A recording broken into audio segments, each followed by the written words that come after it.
as a poor mindset person, somebody will say, how can I afford that? Or I can't do that. It's too hard. And we just thought there must be a way to do it. You're listening to Property Investor Tales, stories from the front yard. Hello and welcome to Property Investor Tales, stories from the front yard, where I get to speak to property investors from around Australia about their investing journey. My name is Megan Wolfenden, and I'm one of the advisors here at Positive Real Estate, where we help people build wealth through property. With over 8,000 clients across Australia and New Zealand, there are some incredible stories to tell, which hopefully make your investing journey a little bit easier and will inspire you along the way. My guest today is the fabulous Tanya Rinas, and we discuss how to get into short-term rentals, the benefits of being solutions-focused to reach your goals and dreams, and knowledge is power, and you have to be informed and updated about many things to succeed. Enjoy this conversation with Tanya. Hey everyone, welcome to the podcast. My name is Megan Wolfenden, and today I'm hosting the podcast with our fabulous guest, Tanya Rinas. Welcome to the podcast, Tanya. Hi, Megan. How are you doing today? Yeah, I'm well, thank you. Awesome. Thank you for agreeing to tell us your story. I'm very excited because you are a short-term rental specialist. So Tanya, can you start out by telling us a little bit about yourself and your background? Yeah, sure. So I'm 39. I've got 3 kids. Normally work as a full-time employee as a scientific officer at the university. But luckily I am on 2 years maternity leave at the moment, so I can expand a little bit on my short-term rental experience. And I migrated from a small town in Germany 14 years ago as a backpacker. So I really fell in love with the country, and my back then boyfriend came along with me. So we're now married and we're still together, and we're loving our journey with the real estate properties. So is it true you came 14 years ago and basically never left? Yeah, we left. We didn't have a visa. So for 2 years, we went to America and Canada, didn't like the cold, and came back. And so he got a sponsorship here. Oh, well done. Well done. Did you have any money in your pocket, or was it pretty lean? No, we didn't have much money. So we had the flight tickets. And as a backpacker, you just had to show about $3,000 each, which we had. And so that's how we started. Wow. Well, starting with that, then how did you get your first property deal? So we both got full-time jobs. We lived for 2 years in Australia. We lived in a share accommodation where we could save some rent. We just shared all the costs, and within 2 years, we got a pretty good deposit and went into the first property deal. So my dad always told me, don't waste money on rent. And we were not sure if we would stay in Australia. So on a sponsorship visa, we didn't have many options, and just looked in the South Brisbane area because he was working down the Gold Coast and I was working in Brisbane and needed a good connection to the city. So we went to the real estate agents looking for a house, and the agent said straight away, I've got something that you can buy and you can start straight away, because we didn't have kids and just needed a small place to live. So it fell through the auction, and it was a mortgagee in possession. And advertised at 145, we negotiated for 138. It's a 2-bedroom villa. Wow. And we got it straight away. Didn't need any renovation, moved in, lived there for 1 year exactly. And then we joined Positive Real Estate. Yeah, so that was our first property. Well done. What year was that when you bought something for 138,000? That was 2012. And within the same year, we applied for our permanent residency because we thought, oh, we might as well stay a bit longer. And we got the first owner grant of 8Ks. So which was a great deal then. Perfect. Yes. Yeah. Awesome. So what other lessons? You got the first time buyer grant. What else did you learn from that one? So we, as Jason always said, buy well, never sell. We still kept the property, which is giving us a good positive cash flow and has done for the last 11 years since we moved out. I regret that we have put in about 50% of our deposit. which is now an investment property, and we shouldn't have done this. We could have, kept a little bit more, and it would have been tax deductible. So yes, never put too much into your property. Yes, fair And enough. keep some aside. So Keep after it the for your 1 own. year, after the 1 year, we refinanced. We took the money out again and purchased a 4-bedroom house and decided to have family. And so we needed a bigger space. And we were thinking ahead and bought something with dual living. So we Oh, can potentially rent it out as long as we don't have any kids. Yeah, and that's what we did. So we quickly converted into 2 apartments, lived in one, and the other one was rented full time. Yeah. well done. And what did the original villa, what do you think that's valued at now? It's double. So recent sales have been about 260. Nice, well done. Yeah. Okay, so you were living in one side of the dual living and renting out the other side. Not anymore. So now we've got already 3 kids since we lived here for 11 years. We did a couple renovations. So we have added a granny flat to keep the money coming in. So we're living in a house with the 4 bedrooms now, have a massive area for play for the kids. But the granny flat we have added as an Airbnb. So during COVID, it was working very well. Yeah. Brilliant. Awesome. So then what sort of money did you have to put into putting in a granny flat? We did an owner builder license. So we refinanced again, taking out of our owner property. And for 92,000, we got it fully done. And it's a 2-bedroom, 70 square meter granny flat. Wow. With pool views. So it was a kid home, and my husband did an owner builder license to actually make it more affordable for us. Yeah. Oh, so good. So tell us about that granny flat experience. It's on your land. How have you gone against the competition in the area? So we have a 85 to 95% booking rate at the moment, and it was stable like this. And the competition is not very high because we've been doing Airbnb for quite a long time, and we're members of Airbnb for 10 years. But the people are coming as strangers and leaving as friends. We sometimes the kids play together. Sometimes we have cute dogs staying with us. We are very close to the M1. We are halfway to the Gold Coast and Brisbane, and we're standing out with our listing by having a pool, a spa, and a sauna. So people coming here for family reunions, gatherings, and they love the outdoor area. Oh, yes. What a good space to rent for a holiday. That's brilliant. Now, I know you wanted to go traveling. What did you have to do to make your travel goal happen? So as backpackers, we haven't seen the West Coast, and we said, well, that's still something we have to do. And so when I was on maternity leave again with a second child, we decided to do the West Coast. But as a poor mindset person, somebody will say, how can I afford that? Or I can't do that. It's too hard. And we just thought there must be a way to do it, and we will find a way. So because we've already done the downside, the apartment downstairs, we already had the solution kind of in front of our eyes, and we thought, why don't we just have it as one big house, and we can house 14 people, and there's not many houses in this area, and we've got lots of overseas people coming, family reunions, and let's just try. So we packed our stuff, took some great photos, and listed it on Airbnb first. And we thought, oh, we just go for 3 months. Maybe we can hit the East Coast, and then we'll find another solution, maybe some jobs on the way.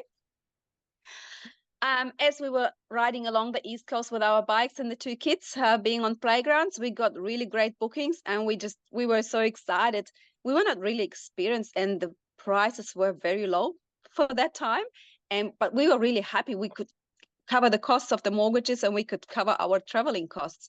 So it was not really worth to go back. After 14 months, we sold everything in Perth. Didn't want to fly. I didn't want to drive back. So we went to Asia, for a couple of months, then went to Europe. And after 14 months, we came back to a beautiful, clean house, and we loved our house again. So yeah, that's how our journey actually started. Great. So your property journey and the cash flow from your short-term rental has allowed you that freedom to go traveling for extended periods. Yeah.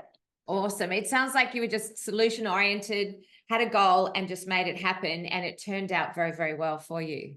Yes, that's right. Yes. And you've kept the short-term rental going now. So And yeah, tell us about that. after the return, that's when we were building the granny flat. So we had a short gap in between. We could refinance. I went back to work, could refinance, build the granny flat, turned it into a short-term rental. And after seeing the good results and being very positively surprised, we thought, well, we have 3 other properties. Let's just do it with the other 2. And so in November, my husband just completed another renovation at our place, which took 4 months. And he said, oh, this will be an easy project for me. I can do it. Yeah, we didn't like the fact that the long-term tenant who was living there had a domestic violence case. So a couple of damages has been done to the property. And with the Queensland regulations, if there's a domestic violence, you're not allowed to take the bond. And we were pretty upset about it, but we thought, oh, we will find a solution for that. So when her contract ended, we started a full renovation. After 10 years, it needed a freshen up. So we did a full renovation and have put new furniture in, invested some money. And I have listed it actually earlier while we were still renovating, because I thought, oh, it will finish by then, and the holiday season will start, and people start to do bookings. So I've listed with the old furniture that we had when we were living there 10 years ago, and I wrote in the description, just it's going to be changed. You will be surprised, and you get a better rate now. I got already bookings in advance, and I was happy to see that it actually works in that area too. And I could have a bit of peace of mind knowing that the bookings are already there and we've got a safe income coming in. So now it's fully booked, and we had only 4 days open last month, which was a low season already. So 4 days not booked, and the rest is always booked. Very People cool. come for different reasons. Very cool. And do you have cleaners go in, or do you do that? No, I don't. I no longer do that. It's very time consuming, and I like to get the professionals to do their job. So Yeah. I delegate some jobs to other people. Yep. Very cool. And before, when you had the long-term tenant in there, were you managing it yourself, or were you getting property managers to do it? No, I did it. And so did you have to find out that DV law the hard way? You had to do all your research and understand? Yes, I did. I did. I was reading about it, and I knew it, and I was like, okay, Yeah. well. So you were already used to property management, but then you turned it into the short term. So that's fabulous. Yeah. And we've talked about so the Ipswich property duplex. We've talked about that one. Well, not really. So we have the duplex there, and without doing much research about short-term rentals in the area, I had a look at it and I thought, oh, there's not much competition happening. So I wonder why. Is it because there's not much demand, or is it just because people don't have investment properties in that area? So we thought, hey, why don't we do it at the same time? Holiday season starts, and within the 2 weeks, we furnished both properties ready, and I've listed, and it was straight away 90% booking rate, fully booked all the time by different families. And we didn't even know there were events, festivals, and racetracks in the area. So now we do. Very cool. And do you adjust your pricing depending on the events, or is that automatic in Airbnb and what have you for you? No, I use softwares and dynamic pricing. So the prices go up by demand and supply, and also holiday seasons, weekends, and so on. So the price adjusts automatically. So now with that experience, you've gone on and helped other people and manage their short-term rental. How's that going? That's working really well. I just had a chat to another future client. I love helping people doing the same what we did. And while they are traveling, I make them happy and they have peace of mind. and it's working very well. Ah, brilliant. Are these people that have their house and they're putting it into Airbnb while they're traveling, or is this also investment properties that they're giving to you to manage? Mixed. So some of them going on holidays for a year or a couple months, some of them just permanently. Perfect. Excellent. Do you know what sort of yields they're getting on those properties? I have just recently started doing co-hosting, which is a new program on Airbnb. Last clients in March, I made them 8.5 grand for March season. So they're back in their house now in April, and they're going away in June, July. So we'll see how it's going to go. They're addicted to it now, huh? Because they're making money. Yeah, awesome, great. And so what are some of the main lessons people need to take away for short-term rental? Always trust your gut feeling. So if you have a funny request, ask more questions about the reason for staying. Not everyone is really honest. Have backup codes and keys and bed sheets for all different situations. And definitely don't take it personal if you have a bad review, because you can't please everyone. Some just don't give you 5-star reviews. And yeah, that's how it is. Is there anything you can do to encourage those 5-star reviews? Be great at what you're doing. So prompt replies. Yeah, if they're asking for something professional, stay professional, kind, nice. Yeah, and offer them additional services. Nice. And is it easy for you to manage this if you're traveling and you're on the road to do No, that? whenever I've got internet, I can do it, and I've got a good team here on site. Perfect. Awesome. And so who do you need on your team for that? Good cleaners, maintenance people, a gardener, and if they have a pool, so also a pool shop, so a technician who comes out. Very cool. Okay.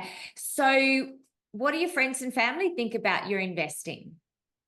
Well, the main reason we started with properties is in Australia is because there was no one in the country who would influence us or hold us back, because the family was all overseas. We didn't really ask them for their opinions, because they don't know how well it goes here in the market and what the situation is. So we wanted to be influenced positively. So we joined Positive Real Estate 12 years ago. Nice. Yeah. Yeah. And so just getting all the stories and the knowledge and support. And now family and friends are all asking us for advice about properties. So we're the barbecue people talking about properties. And so my family overseas are also investors, and we share the journey together. So we like sharing our experience here and there. Oh, that's wonderful. So are they doing Airbnb and coming and visiting you too? They're actually coming now in June, July. So I'll host them for 5 weeks. And the kids, the teenager kids, will go to a local school.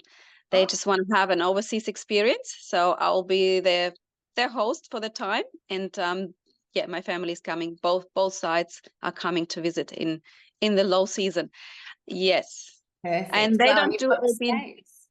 Yeah, they don't do Airbnb in Germany, because it's way stricter, and it's not allowed in every state. Yes, different rules for different places, right? Even by city that everyone understand. Yeah. And when you think about your investing journey, what have been the biggest lessons you have learnt? Knowledge is power, and you have to be informed and updated about many things to succeed. And you have to go with the market and the changes, like COVID times or anything. You always have to be prepared for changes and look for opportunities. Very cool. Very cool. Yeah. It's been a number of years now, so I'm sure you've seen lots of changes and lots of opportunities. Who Yeah. knew that COVID would put you in that situation and give you some more options? Very cool. Yeah. So for people that are beginning their investing journey, just as investors first, not short-term rental, what advice or insights would you have for them? Definitely start early. Don't wait until you have a larger deposit, because the prices will always go up. You can't really chase the properties and think, oh, I don't have enough. Make it possible, and ignore the unsuccessful investors. Yeah. Just don't listen to the stories where people say, oh, no, it's not a good deal, or you shouldn't invest. Fair enough. Yeah. Don't listen to people who aren't achieving what it is that you want to achieve, right? Very cool. Yeah. And so what about for short-term rental? What advice would you give for people starting out wanting to do short-term rental? I didn't prepare this. Oh, sorry. That's okay. Just things that could get in the way that need to be thought about in advance. Well, treat it as a business. So if you come back to a place and your chairs have been moved or your spoons are not in the right locations, it's okay. People don't know where everything is. It's a business. Yeah, just let people use everything. And if you don't like it, change your mattress or your bed sheets, whatever it is. But yeah, just let the people enjoy your property. Brilliant, brilliant. Well, we're going to wrap this up because you've given people some incredible insights into both your investing and your short-term rental. I think the fact that you've just taken action and continuously been solution-orientated has been fantastic. And it's so good to hear that you've had that success and the cash flow coming in. So very well done for that. Tanya, what would you say to the person watching this video who's thinking of growing a portfolio, but is fearful of making the wrong decision? Well, there's no right timing. It's whenever you are ready. It's not the market or anything. So, and there's no wrong decision. So if you feel like it was not a great buy, you can always sell. You can renovate and find other solutions. But if you want to keep growing, do it and it will work out. There's always a solution. Love it. Love it. You're so solution orientated. That's fantastic. And my final question, if you could give your younger self some advice, knowing what you know today, what would it be? Definitely invest in mentoring and you'll get a boost for your life. So you'll achieve things way faster than you want. Brilliant, Tanya. Thank you so much for joining us today. Good luck with your investing and thank you very much. Thank you so much, Megan. See ya. Hey, thanks for listening to Property Investor Tales. Remember to subscribe so you get notified every time a new episode drops. As you can guess, I love hearing people's property investor tales. So if you'd like to share yours, then please get in touch with me via email at propertyinvestortales@positivementor.com.au. We would also love your feedback and I would appreciate a 5-star review over on Apple Podcasts or Spotify. Remember, you can watch all of these podcasts over on YouTube at Positive Mentor or at positivementor.com.au. Until then, take care, happy investing, and bye for now.